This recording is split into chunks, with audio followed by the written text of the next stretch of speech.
Hi there, welcome to Stand Up and welcome to the first full week of May. It is May 5th as I record this early in the morning, and I'm very happy to have you here. I hope to see you tonight at our Monday night hangout, 8 East. Here I've got your headlines, I've got an amazing clip show, and Maura Quint is back joining me for a great conversation on today's episode of Stand Up.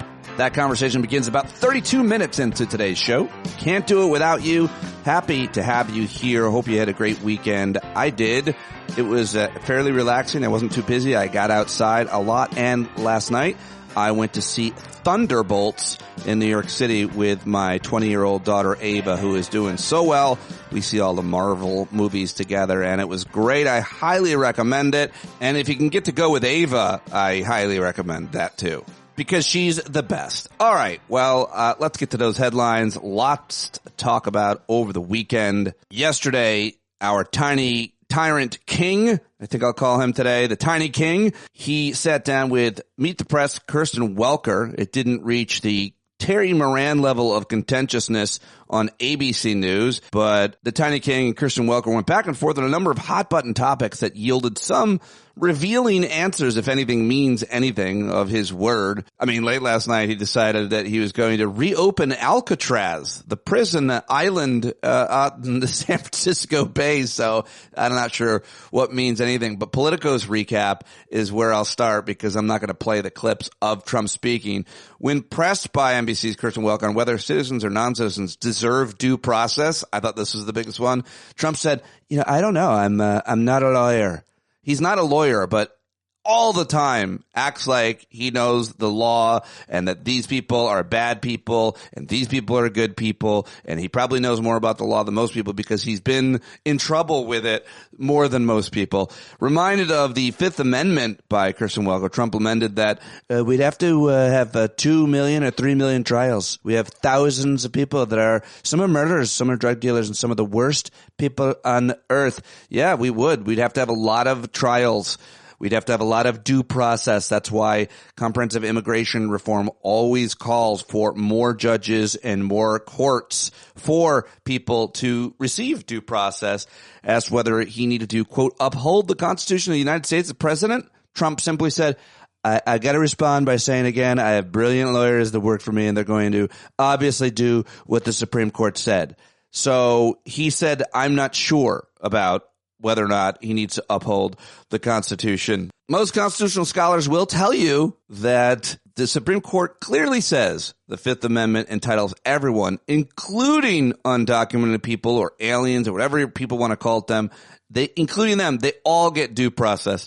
Trump also made news on how he's thinking about 2028, the economy and tariffs, and what the future holds for the Federal Reserve Chairman, Jerome Powell. It was a pretty wide-ranging interview, and he proved once again, over and over, he has no idea what he's doing, and he's a terrible, awful, corrupt person. He also posted an AI image of himself as the Pope over the weekend, prompting accusations of poor taste in the Roman Catholic community just days before the conclave to elect Pope Francis's successor is supposed to start. Not funny, sir, the 66-year-old Filipino Cardinal Pablo Virgilio David wrote in a post on Facebook.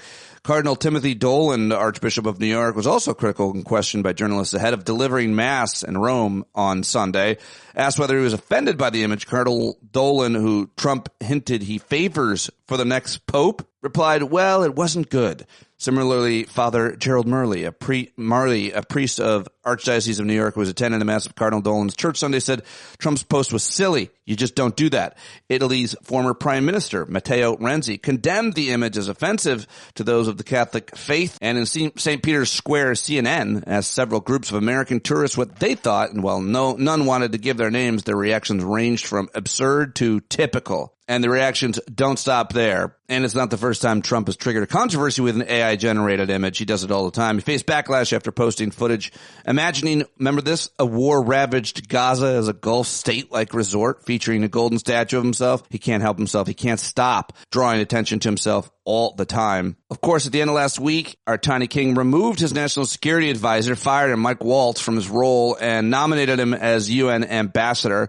He said Secretary of State Marco Rubio would serve as his interim national security advisor. This means Rubio is doing everything now, apparently. He's acting administrator of USAID, acting archivist for the National Archives, acting national security advisor, and he cleans Trump's ass out with his, well, all right, but you get the drift. He's doing a lot, and I'm sure none of it very well. What else can I tell you? U.S. employers added 177,000 jobs in April, the Labor Department reported. The unemployment rate was unchanged at 4.2%. Both numbers, which demonstrate the U.S. labor market remains in good condition, are based on surveys taken in the immediate wake of the Trump administration's move in early April to institute the highest level of tariffs on imports since the 1930s. The gain extended the streak of U.S. job growth to 52 months. But the details are in the numbers, and we're going to probably have a much different job numbers moving forward. We'll see. The Trump administration scrapped more than $800 million worth of research into the health of LGBTQ people, abandoning studies of cancers and viruses that tend to affect members of sexual minority groups, and setting back efforts to defeat a resurgence of STI infections, according to analysis of federal data by the New York Times. In keeping with its deep opposition to both diversity programs and gender-affirming care for adolescents, the administration has worked aggressively to root out research touching on equity measures and transgender health. But its crackdown, the New York Times writes, has reverberated far beyond those issues, eliminating swaths of medical research on diseases that disproportionately afflict LGBTQ people, a group that comprises nearly 10% of American adults. Of the 669 grants that the National Institutes of Health had canceled in whole or in part as of early May, at least 323, nearly half of them related to LGBTQ health, according to a review of the New York Times, of every terminated grant. What else? Let's see. Warren Buffett on Saturday criticized President Donald Trump's hardline trade policy without naming him directly, saying it's a big mistake to slap punitive tariffs on the rest of the world. Trade should not be a weapon, Buffett said at Berkshire Hathaway's annual shareholder meeting. The United States won. I mean, we have become an incredibly important country, starting from nothing 250 years ago. There's nothing ever been anything like it, said Warren Buffett. I've got a little bit of audio of him coming up. Buffett also announced that he will step down as the head of his trillion-dollar conglomerate. Is it really? $1 trillion? Wow. He's always lived in the same house. That's kind of cool. Give him credit for that. Trump administration also accused Colorado and Denver in a lawsuit of impeding its immigration efforts. Volodymyr Zelensky rejected Russia's 3-day ceasefire proposal. The National Endowment of the Arts terminated grant offers to several arts organizations hours after our tiny king proposed eliminating the agency. That must have been terrible news for those arts organizations. Israel's blockade of humanitarian aid into Gaza has led food and medical supplies to dwindle and preventable illnesses to surge. It's horrific there, but they're poised to expand their offensive in Gaza, and they're planning to mobilize thousands of reserve soldiers and occupy parts of Gaza. The violence and horror continues there for the Palestinian people. And the big news in Australia, Prime Minister Anthony Albanese shocked the country by securing a historic win in Saturday's election, won in a landslide, and it's a pretty big deal. And that's where I'm going to start the clip show for you. Those are your headlines. Now on to clips. But yeah, pretty big comeback for the current and still prime minister there and his center-left Labour Party. It had been slumping in the polls earlier this year, but follows a similar swing away from the right, Conservatives in Canada in the early months of the second U.S. presidency of our tiny tyrant king. It's basically looks like Trump is coalescing the world against him and single-handedly resurging the center-left movement around the world and democracies around the world. Here is just a little bit of his acceptance speech. My fellow Australians, serving as your Prime Minister is the greatest honour of my life. And it is with a deep sense of humility and a profound sense of responsibility that the first thing that I do tonight is to say thank you to the people of Australia for the chance to continue to serve the best nation on earth.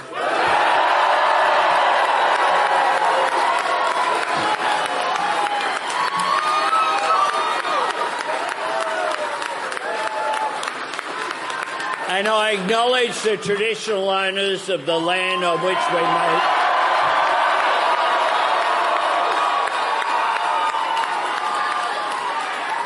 And I pay my respects to elders past, present and emerging today and every day.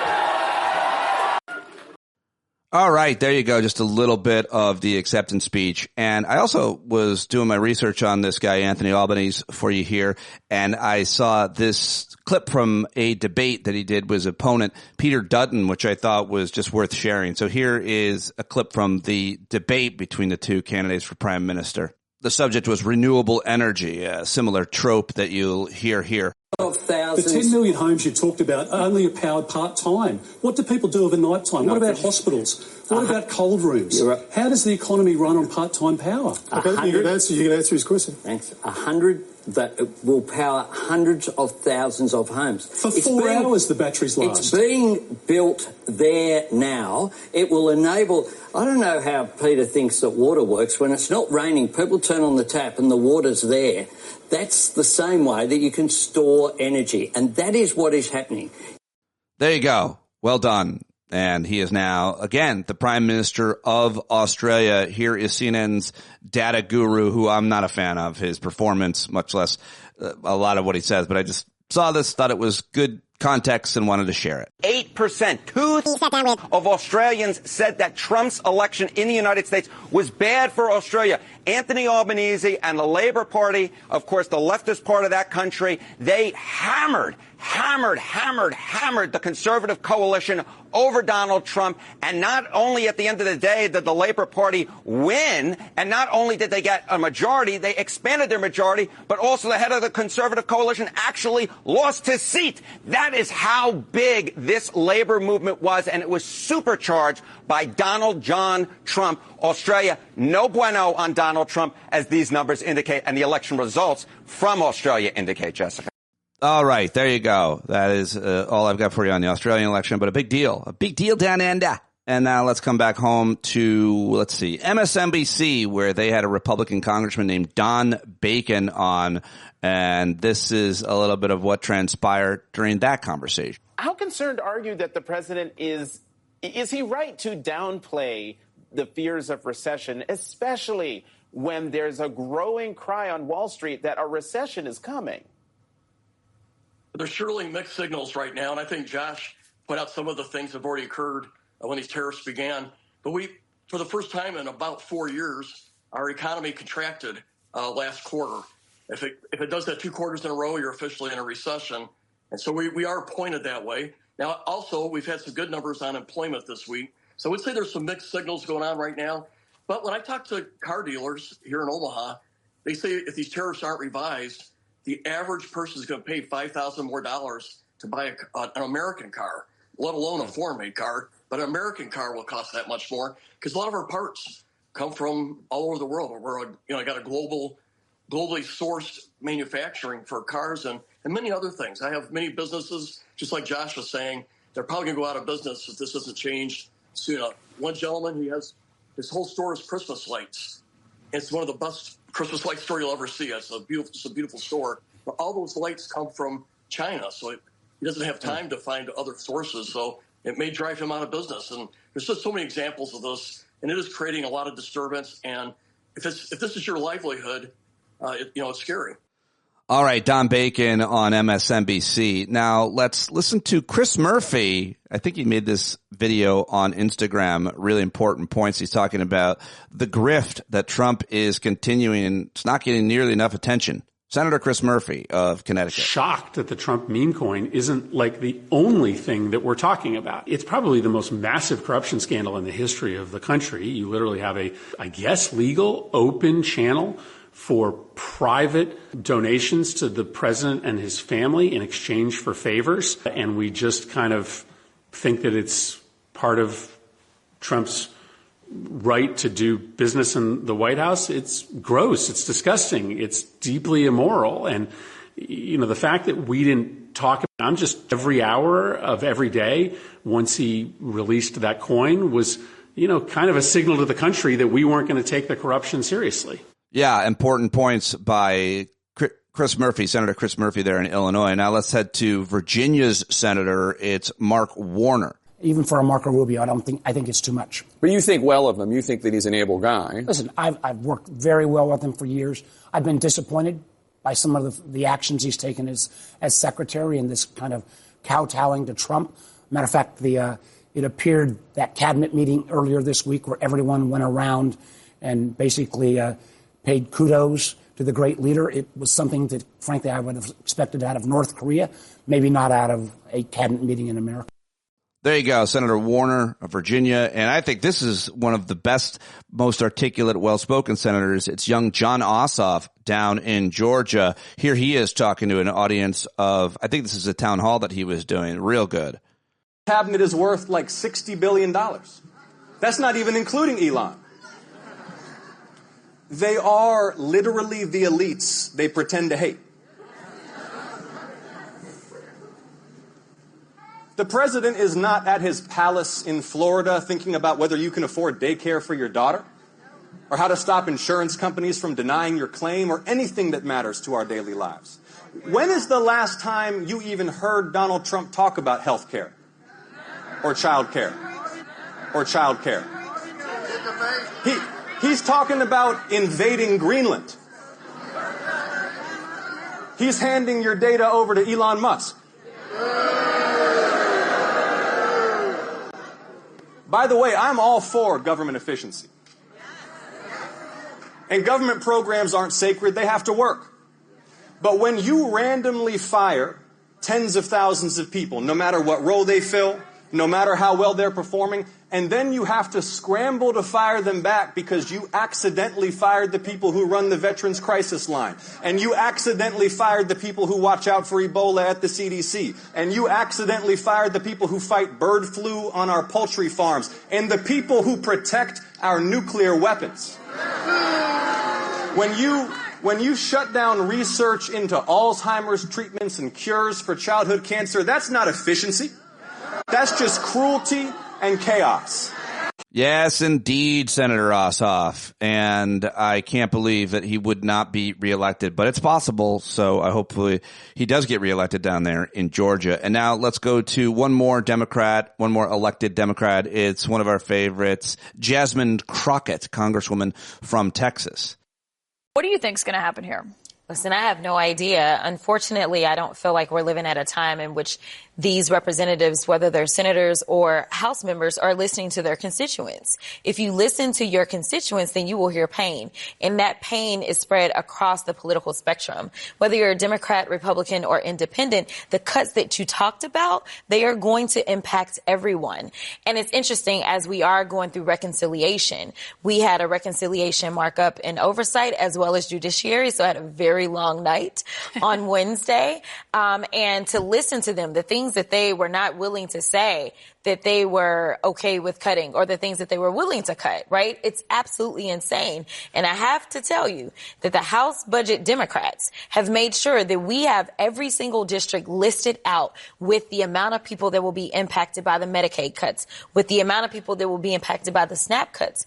But you even went a lot deeper there. And here's the reality. You said that he wants there to be a portion of the budget that goes up to $1 trillion on the defense side. And when we look at defense, you know who can't pass a clean budget or a clean audit? It's defense. They have failed the very last 7 audits. So why would they continue to get raises, which they always do, yet we're going to hurt the most vulnerable amongst us? All right, there you go. Jasmine Crockett. Good stuff from her as always. Really good points. And now let's go to Warren Buffett at his shareholder meeting over the weekend. I think he's 123 years old now. I'm not sure, but here he is. The main thing to do is not use trade should not be a weapon. And the United States, we've won. I mean, we have become an incredibly important country starting from nothing 250 years ago. There's nothing been anything like it. And it's a big mistake, in my view, when you have 7.5 billion people that don't like you very well, and you got 300 million that are crowing in some way about how well they've done. And I don't think it's right, and I don't think it's wise. I do think that the more prosperous the rest of the world becomes, it won't be at our expense. The more prosperous we'll become, and the safer we'll feel, and your children will feel someday. So that's... All right, Warren Buffett is out. Peace out. He's done. Well, he's not going anywhere, is he? All right, now let me get finally to one more serious clip. This is very interesting analysis. This is from Bloomberg TV. They had an interesting roundtable. Their guest was the executive director of the Port of Los Angeles, a guy named Gene Soroka, I think is how his name is said. And I thought this, if anybody knows about the shipping containers coming and going and what it all means for one of the busiest ports in the world, it would be this guy. So I thought the questions he was peppered with and his answers here were pretty important, and I wanted to share it. So let's take a beat, really frame it for us. How much volume has just dropped off in the last few weeks? Yeah, about a third of the import volume, which means give or take about 50,000 20-foot equivalent units gone off the arrivals coming in next week. So from next week is when you expect to see this really hit? That's correct. And that matches up. The announcement's back on April 2nd. Then on April 8th, a little bit of a change on everybody, ex-China, Mexico, Canada. And those arrivals are coming at us this weekend. We'll, of course, dedicate time to your port, but I'm just wondering how you're anticipating this rolls and ripples through the economy from here, how it hits trucking, when this turns up on the shelf. What's the distance, the time from when you see a drop-off in volume and when we, as consumers, see the shortages? Right. So CEOs are telling me, hit the pause button, right? I'm not going to import anymore at these kind of prices. Let's wait and see. I don't know if it's going to be 2 hours, 2 days, or 2 weeks till I get some clarity. Then hiring. Off the table for right now. Capital investment, pause. And the retailers are telling me that realistically, with even the 10%, I'm going to have to pass it on to the consumers. So how much is this really coming from all over? It's not just about China. This is about really global trade coming to a standstill until there is a much greater degree of certainty and a much lower tariff rate than even the baseline that's been put out there. Yeah, when I was last with you all, Lisa, I said global trade's going to slow, economies will follow, and that's exactly what we're seeing. Back in November, so many of us were wringing our hands about 4% inflation. We've just added 10 percentage points to imports coming out of Southeast Asia for our port, and these unbelievable numbers out of China. How much are you going to see a real decline in dock workers if this goes on? Yeah, this is the question. So the trucker hauling 4 or 5 containers today, next week, she probably hauls 2 or 3. The dock workers are no longer going to see overtime and double shifts. They're going to probably work less than a traditional work week, starting right off the bat. Every 4 containers mean a job. So when we start dialing this back, it's less job opportunities. And what happens if we get a deal? If we get a deal, it's going to take about a month. Let me walk you through that real quick. About 2 weeks to get the ships repositioned around these major ports, from Qingdao to Shanghai to Xiamen, load up all those containers, and then another 2 weeks to steam across the Pacific to get to us. This is important because now we're talking about spring and summer fashion. So we're kind of at a crux here that we've got to have something pretty quick. And back to school, which is going to be, I think, very critical when it comes to political pushback for this administration. We have a story out. It was anecdotal reporting as well. We've heard about China quietly starting to exempt about a quarter of U.S. imports. Are any U.S. importers exempting Chinese tariffs? Is there a way to get around the 145%? Not really. There may be some exceptions, Anne-Marie, maybe a little bit going north or south of us. But realistically speaking, nobody is out there talking a lot about, hey, I got a better deal coming out of China right now. The Flexport CEO joined us earlier in the week, and he said ocean freight is down 60% from China. When do we see 100%? Good question. It depends on how long this goes. We heard the reports overnight through Bloomberg that the folks in China are thinking about talking. What does that mean? Okay, great. But we've got to get a move on here. The other thing is that retailers are saying we've got about 5 to 7 weeks of normal inventory in the country right now. Then we start to see spot shortages if it goes on much beyond this. All right. Well, I thought that was interesting and upsetting analysis. None of this needs to happen. It's so frustrating.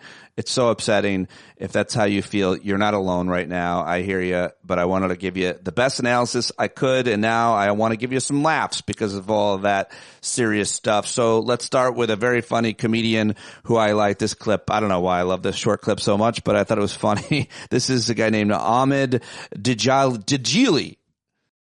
There will never, ever be a female pope. Do you understand this? Do you know why? Because the church lost the Holy Grail 500 years ago. The last thing they want is a female pope showing up at the Vatican, opening up a random cupboard going, there it is. There, the Holy Grail. It's been there the whole time. Oh my God. I just like that. I love that. It made me laugh so much. I don't know why. Oh my God. And now here is a British comedian, humorist, a legend. It's the great John Cleese making fun of Americans. I love it. If you're very, very stupid, how can you possibly realize that you're very, very stupid? You'd have to be relatively intelligent to realize how stupid you are. There's a wonderful bit of research by a guy called David Dunning at Cornell, who's a friend of mine, I'm proud to say, who's pointed out that in order to know how good you are at something requires exactly the same skills as it does to be good at that thing in the first place, which means, and this is terribly funny, that if you're absolutely no good at something at all, then you lack exactly the skills that you need to know that you're absolutely no good at it. And this explains not just Hollywood, but almost the entirety of Fox News. Yeah, Dunning-Kruger. Good stuff. Love that from John Cleese. And finally, let's listen to the most relevant jokes thanks to the boys over at Saturday Night Live's Weekend Update, Michael Che and Colin Jost from this past Saturday night. Well, guys, it happened. Last night, President Trump posted an AI-generated image of himself as the Pope, apparently ordering a one-way ticket to hell. Who posts a photo of themselves dressed like a guy who died a week ago? Trump was at the Pope's funeral. That means he walked past an open casket and was like, oh, we should do a who wore it best. It's truly like if the week Queen Elizabeth died, I posted this. I don't know. I just feel like as a Catholic, Trump's photo just feels slightly disrespectful. Also, if Trump really wants to be Pope, he should probably stay away from J.D. Vance. President Trump responded to a report showing the U.S. economy was declining by posting, "Be patient. And if his brain gets any worse, he's going to be patient." Attorney General Pam Bondi claimed that if not for Donald Trump seizing fentanyl at the border, 75% of all Americans could be dead. But hey, don't threaten us with a good time.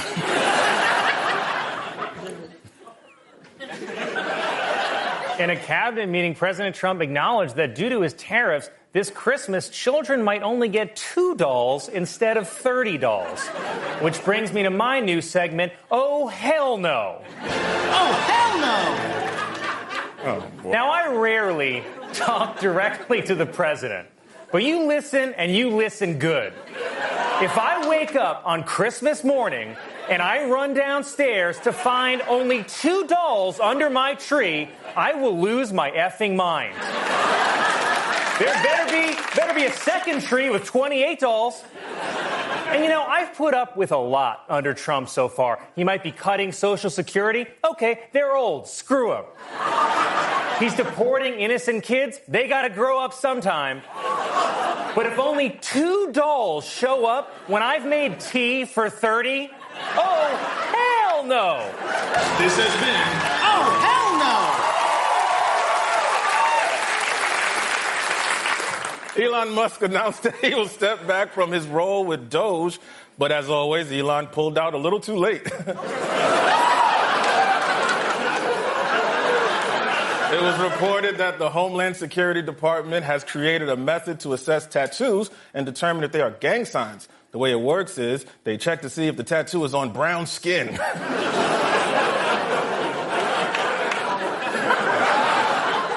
President Trump defended his tariffs, saying that the poor economic numbers were Joe Biden's fault. Well, guess what I wasn't forced to do during Biden's economy? buy myself just the horse from Unicorn Academy without the doll that goes with her. President Trump impersonated a transgender weightlifter in a speech to graduates at the University of Alabama, which is a sentence so stupid it couldn't even get into the University of Alabama. There is speculation that the next pope could come from Africa, which would mean he'd have to travel over Colin's dead body.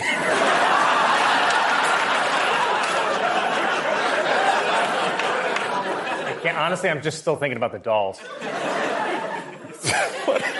What happened to you, man? President Trump posted that he is bringing back Columbus Day. And as a tribute to Columbus, RFK is bringing back smallpox. Ye is accusing a Beverly Hills dentist of getting him addicted to nitrous oxide, which caused him extreme mental distress. The dentist apologized, saying he didn't realize he had the tank set to Nazi. He had no idea. Okay. We're finding the line. All right, there you go. End on some laughs, and then we'll get some more right now with Maura Quint, who has not joined us for way too long. My fault. She's been traveling. She's been super busy, as you're about to find out. She's supposed to be with us in Vegas at Pod Jam, but she broke her ankle. But we're very happy to have her back here on the show, and I want to get right to it. You can find her at fairshareusa.org. That's her day job, but she's getting so many other things going on, as you're about to hear, and we love Maura. She is a writer, she is an activist, she is a comedian, a contributor to The Onion, McSweeney's, where she's hilarious comedy writer at those places. We always love when she joins us, and let's do it right now. We caught up yesterday morning, and I was live on YouTube with Maura. You can subscribe and watch many of my interviews live, youtube.com/standupwithpete. And I hope that you will join me live this Wednesday, the 7th, at 11:30 East, 11:30 a.m. East, where I'll be talking to the Secretary of State, Michigan. It's Jocelyn Benson. She's running for governor in Michigan as well. Very important person, and I'm very excited to talk to her. You can watch us live Wednesday at 11:30. But right now, it's time for Maura Quint. She's back on the show, at least. So happy to have you. So happy to see you. Thank you for talking to me on a Sunday morning. How are you? Tired. It's morning. Plus, it's gray outside, so I'm just like, oh, I'm here. Well, that's the energy that we're looking for here, too. Yeah. Reluctant enthusiasm. How about that? I like it. Reluctant enthusiasm. We will take it. We're live. Perfect. We're also live on YouTube. We should have terrifying to me. 9 or 6 people will stop by on a Sunday morning. Those are scary words, live on YouTube. It just sounds like that's frightening to me. Well, being live is being live, meaning if you say something, you cannot have it back.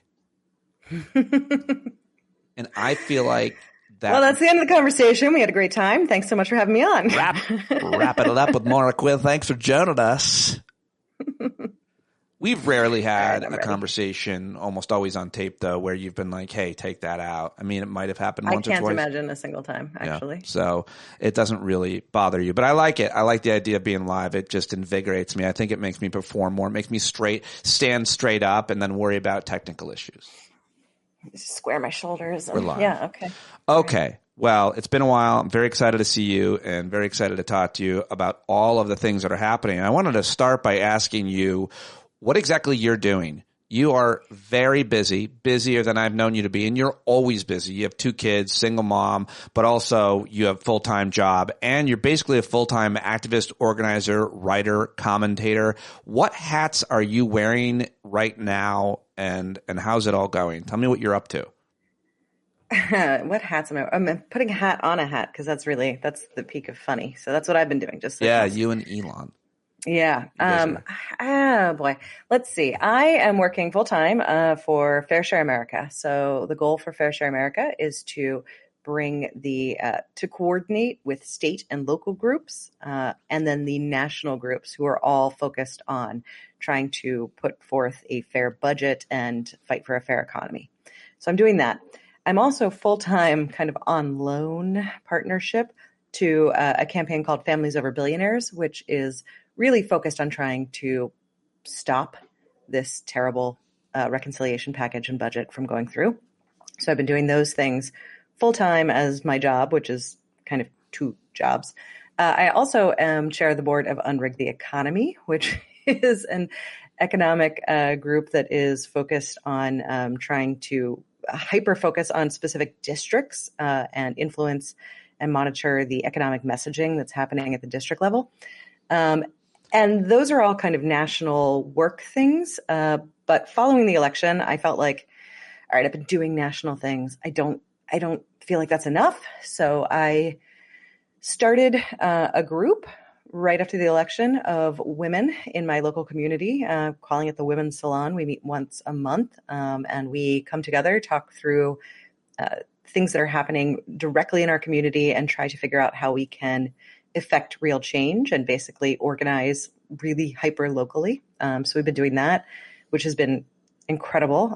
Just such a group of talented, amazing, smart women who have come together and like focused in to do actions like pull together and purchase money for tarps and tents for the unhoused community that's here, do some work with protecting abortion rights locally. So lots of cool stuff happening there.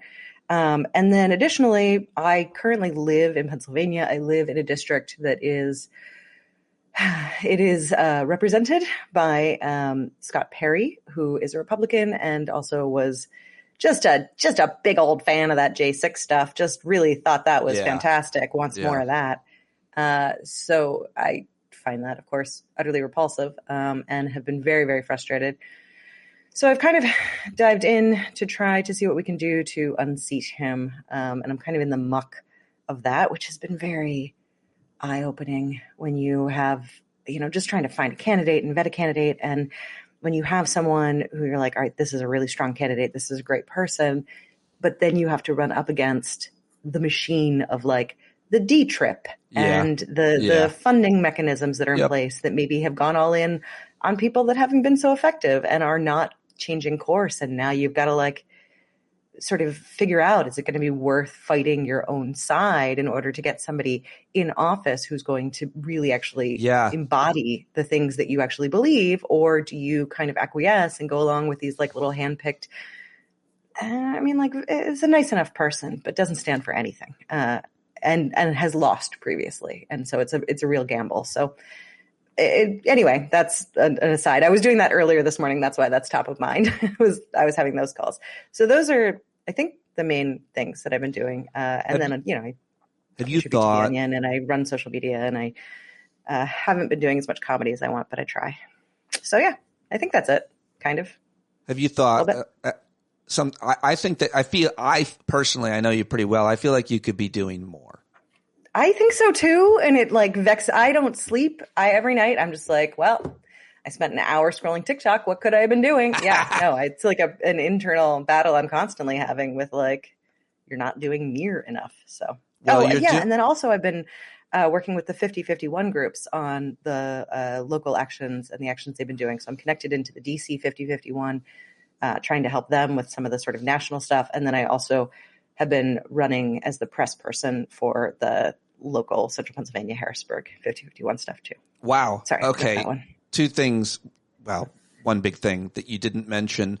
I can't think of anybody that's actually doing more to create positive change in their community and in their country. And we've got an award for you here at Stand Up. It's called the person who is standing up the most award. And it goes to you, Maura Quint. We take a vote. There were several Can it be the lie down award? Can it just be you go lie down? Because that's what I'd like. Well, the award comes with a vacation where you just lie down. That sounds amazing. However, I reject it out of hand. I'm in no way doing the most. I am doing maybe, you could say like quantitatively, if you list off, I'm doing that many things, but I don't, I want to be clear. I don't think having your hand in like 100 pots is necessarily the best way to do anything. Well, you're being modest, people but who go all in on one thing are probably doing a lot more than I am. You're being modest, but of all the people I talk to, you are doing the most, and we appreciate it, and we support you, and you can find out more. You should all, if you feel like you aren't doing enough because of what you just heard from Maura, you should just support her. Follow her on Blue Sky. Send her money. Send her money. What's your Venmo? What's your Nobody needs to send me any money. Cash app? I have asked for money a couple of times, but it's always been sort of in contributions. And that was something that we did when I was talking about the tarps and tents. I posted on Blue Sky if anybody wanted to contribute, and people did. So that helped us raise money to be able to help the unhoused community. So that was huge. And I will also say, because it has been directly from some of your followers, like people actually have sent me stuff, and it's so, I feel so unworthy, and it is so incredibly kind and nice, and like it's just been incredibly amazing. And Pete, like your listenership is just the best people. So I mean, you don't have to tell them to do anything. They're doing amazing things, and I've just been like blown away consistently by how supportive and engaged and incredible they all are. So. Yeah. I look up to so many of them, but yet at the same time, I feel like they're obviously a reflection of my character. That must be it. I mean, look, until I started getting stuff in the mail, I just assumed you had a lot of characters. It's funny because it's one thing I mean, that's not funny. It's true that I am not a good gift giver. I'm not necessarily always the most generous in some of the traditional ways. And I never, ever put things in the mail, like including things that I need to return, things that I would like to get reimbursed for because it's not the right size or it's broken. I just leave it. I just don't mail things. I don't send gifts. And the people who send like handwritten cards still and gifts, you definitely do this. I admire that. I think that's it shows how much you care and you putting effort into it. But I find dealing with some of the mail things tedious, and I do it in like a fits and starts way. Like I do it in an ADHD way, which is to say like all of a sudden I'm like, yeah, let's just do it. And I just send a bunch of things, and then I will forget to do that for 6 months. So like, you know, whatever, however amount. It's the same thing with like anything in my life. Like, okay, like this weekend, I cooked so many things and I baked things and I made stuff, and then I don't cook for another like 3 weeks. Like I can do it all at once, but I'm not good at the consistent sort of like, okay, we got something nice. Now we write a letter and we put that in the mail because I can't do that. You are forgiven. I'm going to capture that voiceover of that soundbite though. So I'll be inspired because that sounded really nice. It really made me want to do it. All right. You want me to do some ASMR for you? Like on the side here? Just kind of. I think you could do that.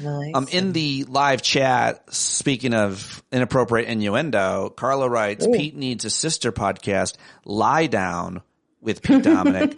No, wait, that might be a bad idea. Now, taking out all the sexual jokes, it made me have an idea. Like, I could have my guess. I have my head on a pillow. You have your head on a pillow. And we talk about the angst that we feel as we're trying to fall asleep or falling asleep. That's the whole show. It's nothing about intimacy or sexuality. It's just how people lie in bed. That's what your angst is. I mean, like you could have angst about that. Sure.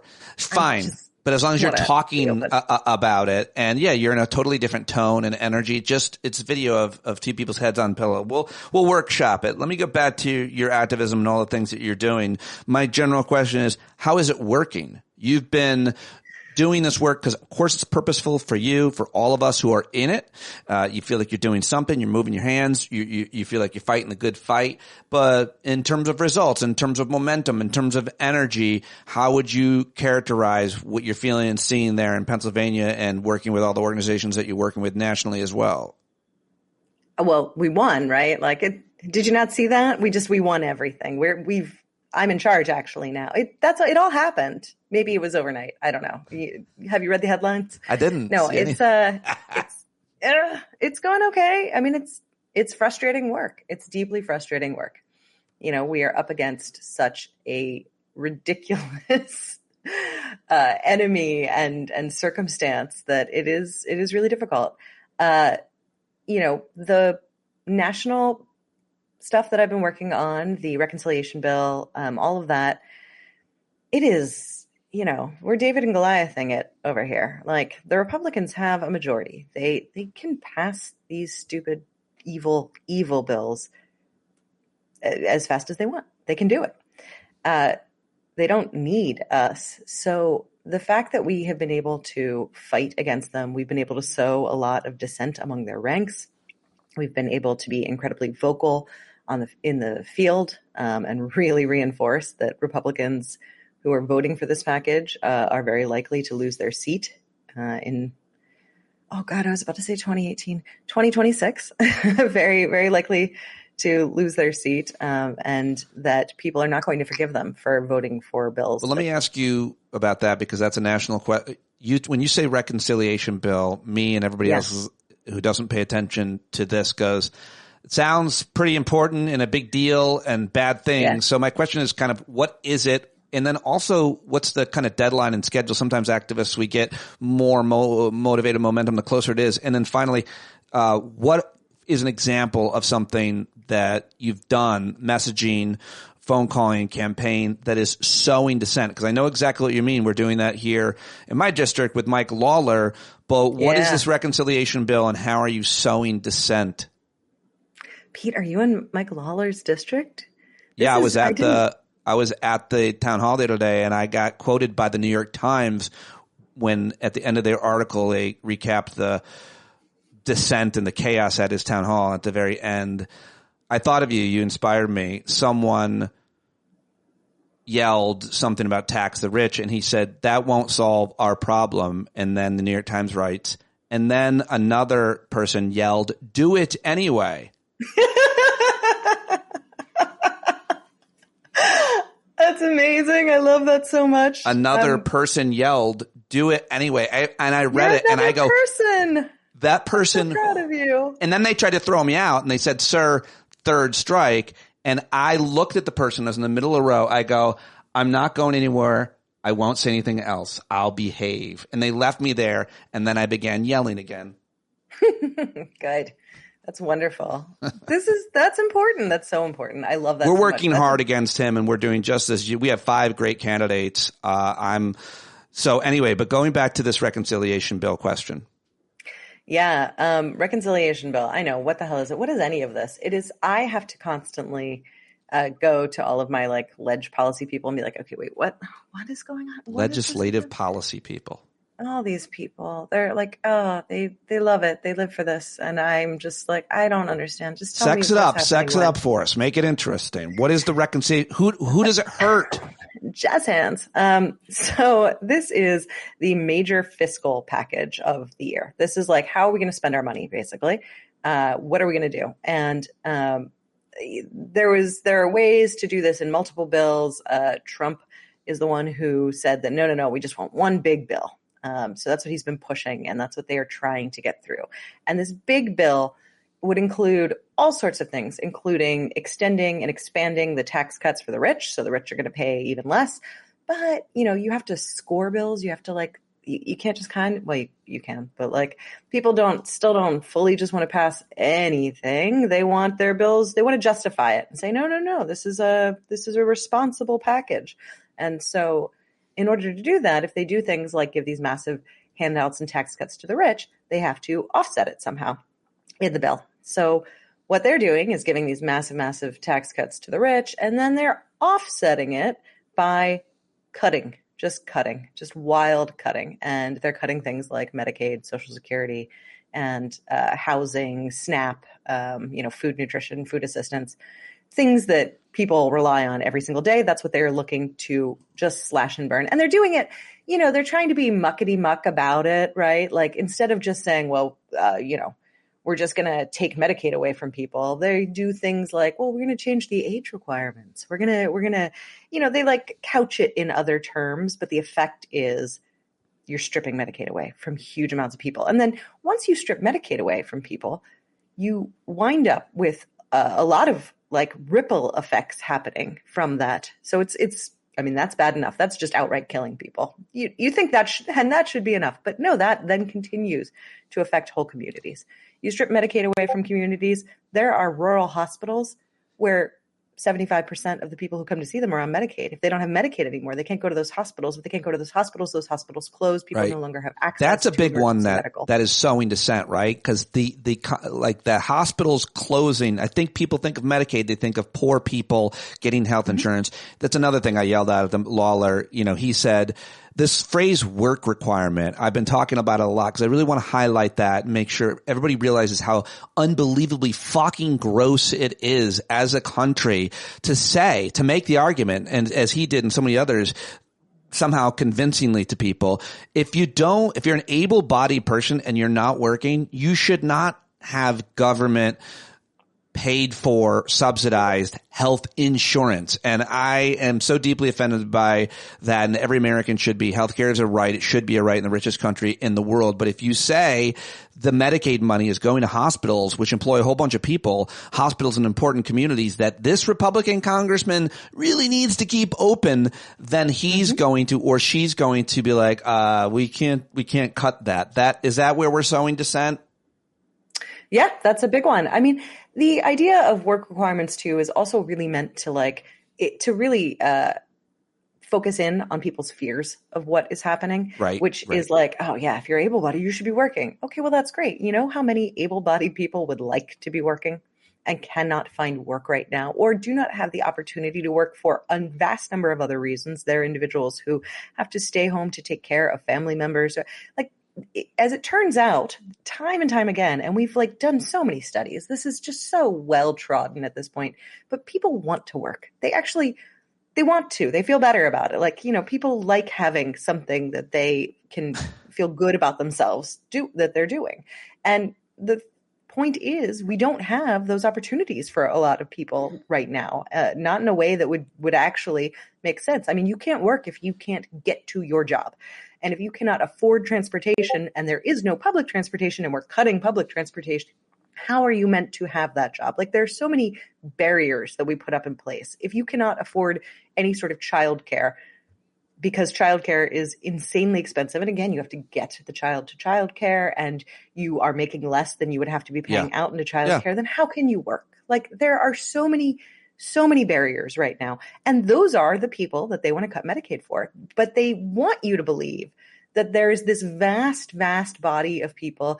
They want you to picture them as not white. They want you to picture them as men, young men. They want you to picture them as just lazy grifters. Yeah. And I mean, are there a few of those types of people? Of course. I wonder what, first of all, I support. That's not the majority. I've described that person as terribly as possible and as lazy as possible. And even as a mean son of a bitch, I still want that person to have health insurance. I don't care who it is, but I wonder what percentage of people they would consider are, quote, able-bodied, because you just so articulately spelled out all the different reasons why somebody might not be able to afford health insurance. On the chat, Rachel says most people on welfare are working. That's why you should hate Walmart and all the huge corporations using government to subsidize their crappy wages. Maura and I have also made that point a lot of times. And most importantly, poor people are the hardest working people, period. And the idea that another stereotype is pervasive in this country and pretty much every society is because of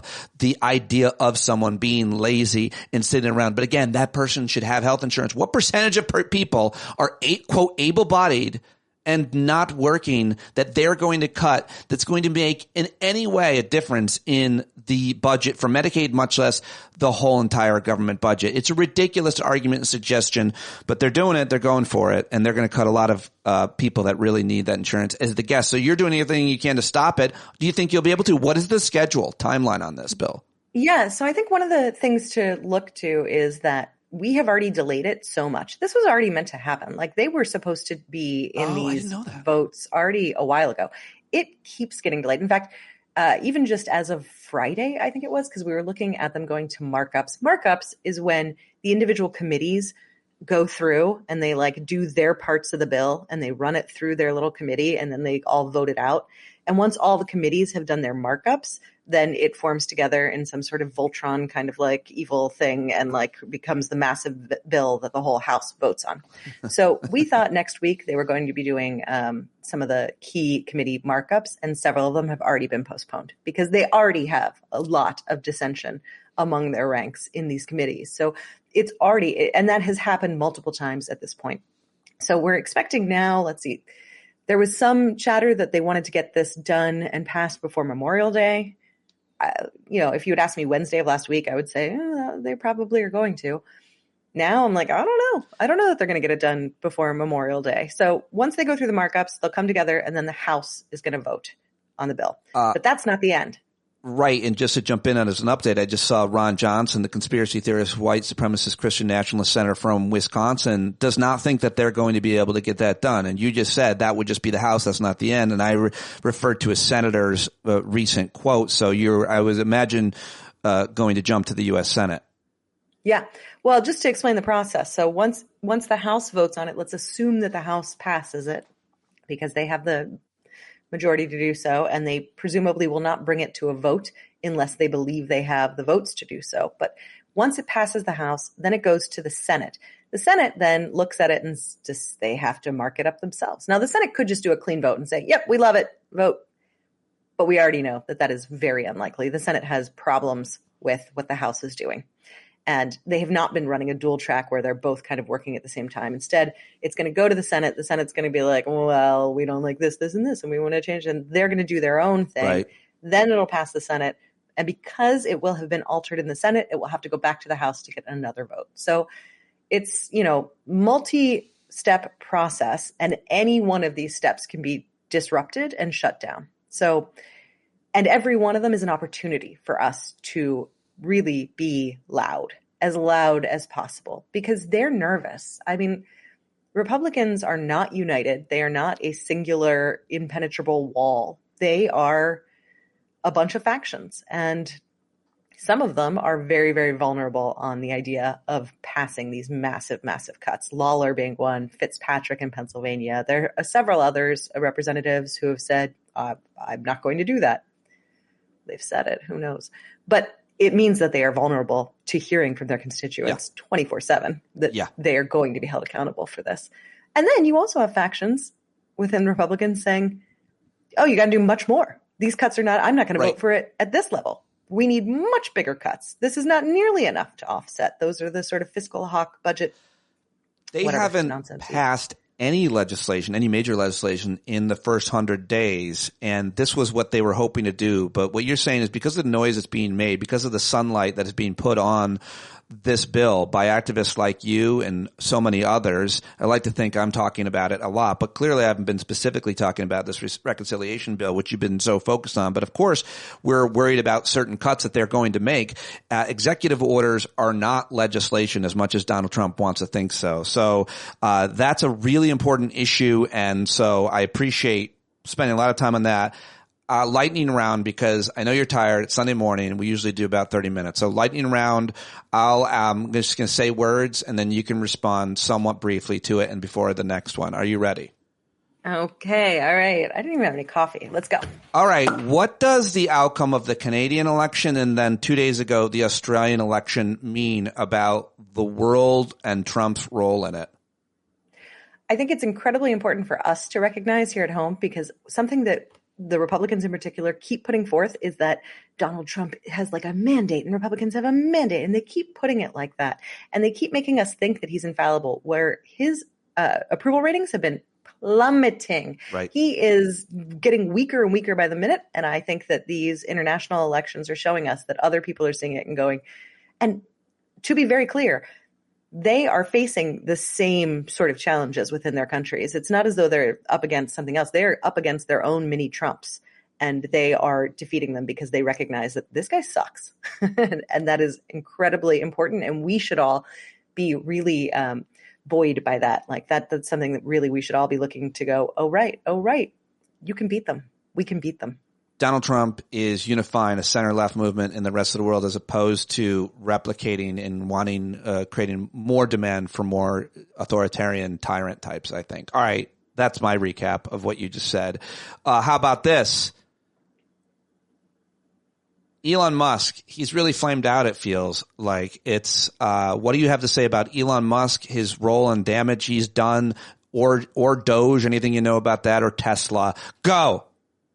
I think he's done exactly what he's tried to do. Like, I mean, I hate the idea of even thinking that he flamed out. No, he's like went to accomplish a task, and he's really done it pretty effectively by creating mass chaos, by horrible. The outcomes of some of the shit that he has been doing are going to be long reaching. And ultimately, while you are absolutely right, executive orders and all of these things are not legislation and therefore can be overturned pretty easily. Whenever we have the opportunity to, we are going to need to put somebody in office who is willing to take very, very bold action, because this stuff needs to be completely reversed. And most electeds, as we have seen them thus far, do not have the appetite for that. They will sort of allow things to fizzle or build them back up slowly or incremental. And we need somebody to really just absolutely grab this, completely turn it around, and in fact, then invest even more into these systems that have been dismantled. Well done. You are awesome to lightning round. Chuck Schumer and John Fetterman, your senator and my senator, are sitting together, and you're there at dinner. It's just the three of you. What do you say to these gentlemen?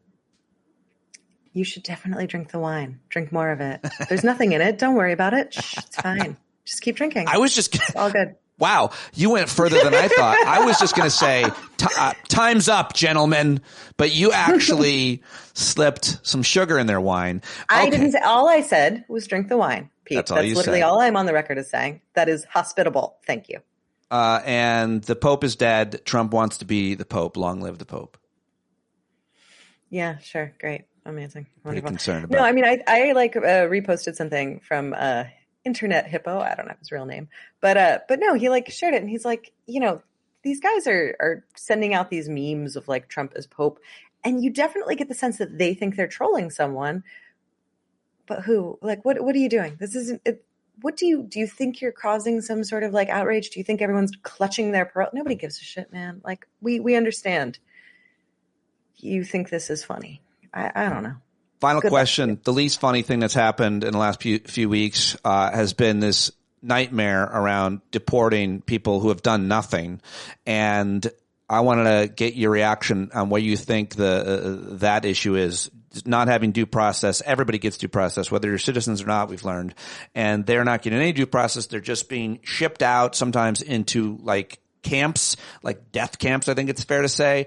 Is the tide turning on this, that more Americans are seeing what they're doing and they don't like it, even if they look like they might be bad people? What's your read? You know how you said it at the front, like we're live and I can't cut anything out of this? This is where I'm like, I got to take a breath, because if I just respond, this makes you very angry. Yeah. I could get myself in trouble. It's obviously, evil. It's outright evil. I don't think people are seeing it and waking up fast enough, unfortunately. I think that it is not immediately affecting people and being covered enough that like the average slightly disengaged person really understands this to be as horrific as it is. Yeah. I think I think everyone who reads, history can look at moments that precipitate some tremendous horrors, and I think we're past the precipitating moment. We're a step into the horrors, and it is a bit frustrating to see how easy it is to not notice, and that is something that I really struggle with. It's very easy for large populations of people to simply not really see what's happening. And so it is one of the reasons that I do think protesting is so important. I also think that talking to your friends and your family and your neighbors are so important, because they may not know how bad it is right now. And I think the more we can make sure that people are hearing from us, the better off we'll be. Very excited to talk to you again, to catch up. Thank you for all those answers in the lightning round and the rest of it. Congratulations on the first ever stand-up award, person who's doing the most for the most. And we're going to get you a vacation. We're going to get listeners to contribute points, travel points, cash, gift cards, and whatever we can cobble together to send you to some kind of relaxing getaway. Protest rally. It won't be a lot, so it'll be like one town over, and it'll just be a campsite with nothing. But I'm doing that in a couple of weeks, actually, with my kids. Oh, great! Like exactly that. So you love doing you guys, that. You succeeded. Good job, everybody. All right, we'll cover the hot dogs, marshmallows, whatever you plan to roast. At least. Do you know about democracy sausage? I'm sorry, you're trying to go, and I'm like, that's fine. I'm trying to let you go. I could say no. I don't. I don't Only want to I've know. Learned about Australian politics, and first of all, the fact that voting is mandatory. That's wild.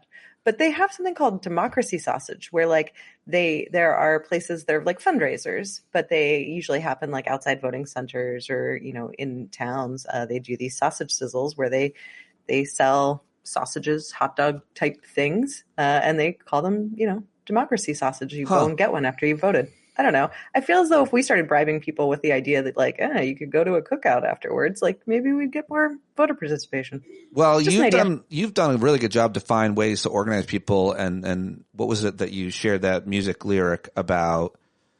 I just reshared it at Blue Sky, about what happens when you're organizing. What was the lyric? Here it is. I don't know. You shared on Blue Sky. Hey, I just met you and this is crazy, but here's my number. So call me maybe is also an effective way to community organize. Like I liked that a lot. And I think we should have a democracy treat to get people. I just feel like making it sausage. I love sausage. And when I was in Australia, it seems like they have sausage everywhere to get you into their equivalent of like Home Depot. It's like, have a free sausage. And I was there with my friends and 8-year-old son, they handed him a sausage and the sausage immediately fell on the ground. And it was hilarious to me that my friend's wife was so patient with him. I was like, I would have been so pissed at that. Anyway, that's either here or there. Democracy treat. I think we're unlocking some issues here. Maybe we want to delve into for next time. Yeah. Democracy treat that's not sausage. We'll figure it out. A non-sausage based treat. Yeah, that's all I'm saying. It's an idea. Anyway, all right. Thank you. Thank you, Maura, very, very much for joining us. Thank you, everybody, for watching live. And you can listen to this later on Stand Up with Pete Dominick podcast. It's available everywhere. Thanks, Maura. All right. There she goes, Maura Quint, everybody. Go support her. Follow her on Blue Sky and on TikTok and everywhere else. All the links are in the show notes to Maura and every guest that joins me. Subscribe to this show if you haven't. Pay more if you can. Patreon.com/Pete Dominick. That is it. I hope to see you at tonight's Hangout. I forgot to mention that, I think, at the top. Did I mention it? And go support Jon Carroll. Buy his new album, JonCarroll.org. He writes and performs all the music for the show. We love him, and I love you, and I appreciate you, and I will talk to you tonight or tomorrow and anytime on the Discord platform.